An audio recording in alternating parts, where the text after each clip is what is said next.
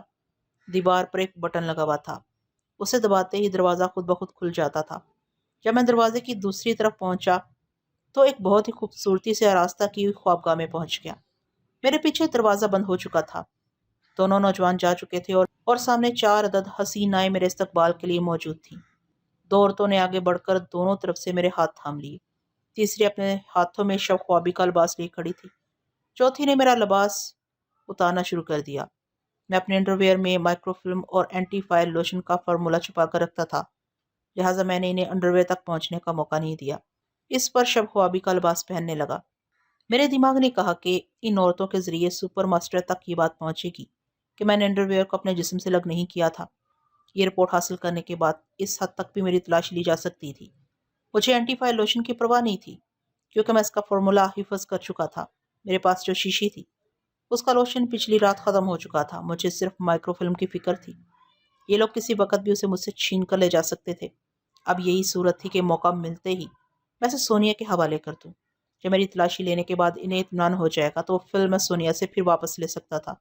جب میں بستر پر آ کر لیٹ گیا تو وہ عورتیں میرا بدن دابنے لگیں، کسی کے حصے میرا ہاتھ آیا، کسی کے حصے میں میری ٹانگیں آئیں، ایک میرا سر سہلانے لگی۔ مجھے ان کے حسن کا تجزیہ کرنے کی فرصت نہیں تھی، دماغ کتنی الجھنوں میں مبتلا تھا۔ ایسی حالت میں نیند بھی نہیں آتی۔ چونکہ میں دماغ کو کنٹرول میں رکھنا جانتا ہوں، اس لیے اسے ہدایت دی کہ 4 گھنٹے تک بالکل پرسکون رہے۔ میں گہری نیند سوتا رہوں گا اور اس کے بعد میری آنکھ کھل جائے گی۔ میں گہری نیند سوتا رہا۔ ایسے وقت میں جبکہ میری آزادی چھینی جا رہی تھی اور مجھے غلام بنانے کے انتظامات کیے جا رہے تھے، تب بھی میں 4 گھنٹے کے لیے پرسکون ہو گیا تھا۔ فکر میں مبتلا رہنے سے اور اپنی نیندی حرام کرنے سے بھی کوئی مسئلہ حل نہیں ہوتا۔ وقت پر سونے جاگنے اور کھانے پینے کے دوران ہی دماغ مستعدی سے کام کرتا ہے۔